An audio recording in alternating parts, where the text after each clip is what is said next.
Here are 3 questions to ask yourself if you're thinking about a career change.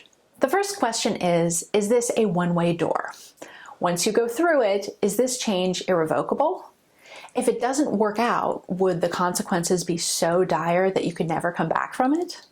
For most job and career changes, of course, the answer is no. You can always find another job, return to your industry, or try yet another path.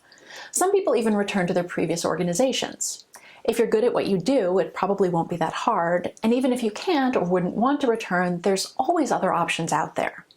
On the other hand, if you're talking about putting all of your life savings into a new endeavor and mortgaging your house, dramatic entrepreneurial success stories aside, for most people that may be harder to come back from.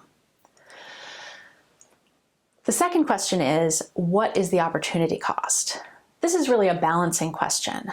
What opportunities are you likely to gain by staying in your current job versus what opportunities are you likely to gain by leaving? There's a psychological phenomenon called loss aversion, which basically means that human beings hate losing something that we already have.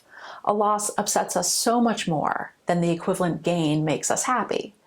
What that means is that most people think a lot about what they stand to lose if they leave a job, maybe the comfort of the familiar or nice colleagues, for example.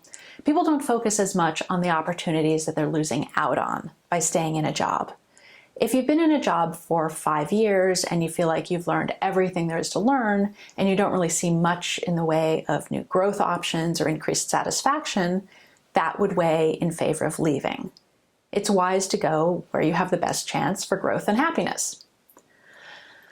The third question to ask is, what is your heart telling you? The first 2 questions assess risk and look at the practical side of things, which is important. You want to do your due diligence, you don't want to do anything stupid. But when it comes down to significant life decisions, you should also pay attention to your heart.